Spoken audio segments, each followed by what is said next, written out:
You see, if you watch somebody like Marc Rebillet do something like this, and you are able to play a little bit on the piano, it looks so easy. But in fact, it's super hard to pull something like this off. It seems like something is going on with my YouTube channel, because just today I got a notification by YouTube saying your views are up by 92% in total. And I have absolutely no idea why that happened, because I haven't changed anything.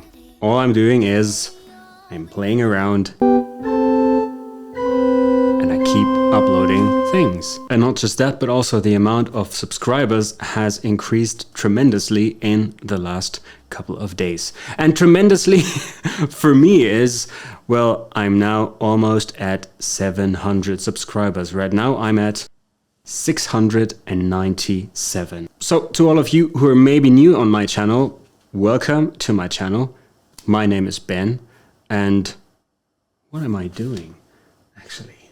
Yeah, what am I doing? You might have seen the video where I talk about Marc Rebillet, and I'm a huge fan of how he creates music, how he makes stuff.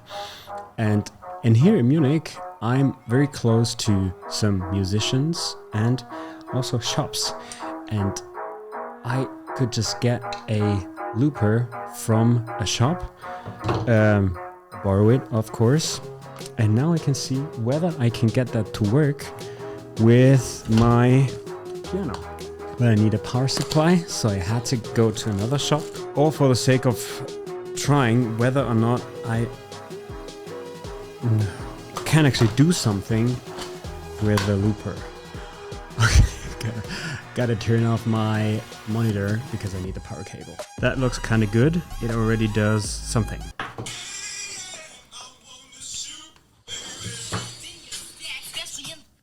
Yeah. You see, I think I am on a journey, and the journey for me is I'm trying to find the best way to express what I'm thinking, what I'm feeling in the most creative way. Not maybe in the most creative way, but in a way that feels right. Sorry, I had to run a quick errand and now I'm back. Where were we? I got this looper set up. Now I need to connect it to the... But not only that, I also need to connect the output of the piano. By the way, the reason why I'm trying this now is that I'm absolutely intrigued by how Marc Rebillet makes his music, but I have no idea how complicated it is and how hard it is to do something that's remotely similar. Line out. Oh, there's a signal. That's great.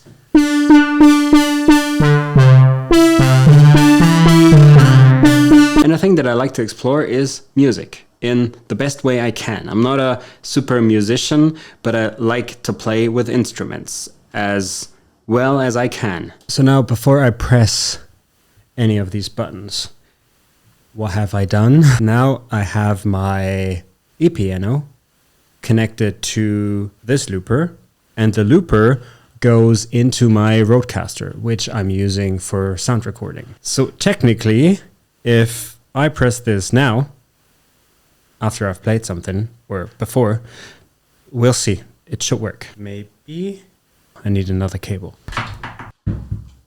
I've got an extension cable now.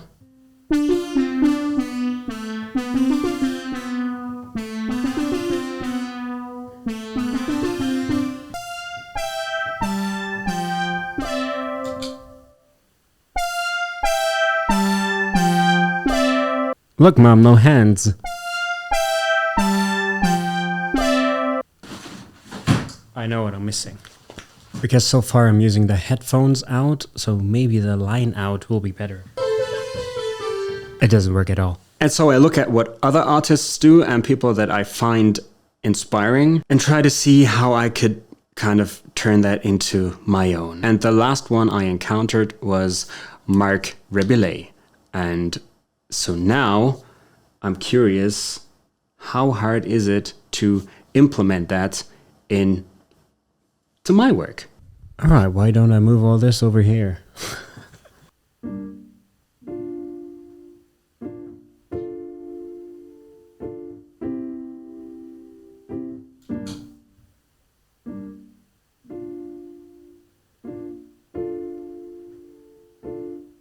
This isn't easy. You see, if you watch somebody like Marc Rebillet do something like this, and you are able to play a little bit on the piano, it looks so easy. But in fact, it's super hard to pull something like this off.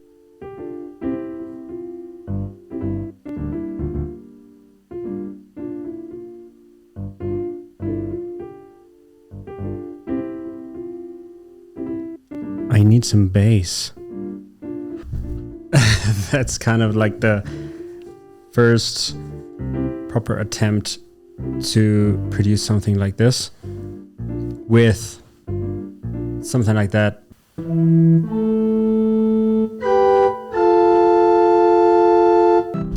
So I'm kind of thinking of what's kind of the main takeaway from this for me. Because I think the main takeaway is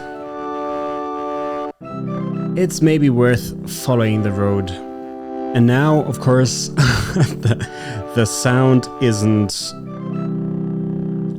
ideal. You see, it sounds pretty weird. But even though the sound might not be great now, it shows me that it's a lot of fun to build something based on that. Okay, so now I've just made a minor change. So it's not entirely on point now. However, I realized that it's actually quite easy and quite intuitive to remove the last loop that you've added on top. Who's that handsome guy looking over my shoulder? So why am I doing all this here? That's a question I ask myself a lot because, of course, it's very time consuming. Only for this video, I don't know how many hours I will spend in total, especially in post. But I'm trying to find the best way to merge this creative, playful side of mine with the business side of mine. And right now they're not too far apart, but they could be closer. And so I'm always looking for the best way how I could merge them. And this is my journey. This is what I'm doing. This is what I'm inviting you to join. And if you're up for it, I'm always happy to welcome new people here on this channel. So maybe you will be subscriber number 698.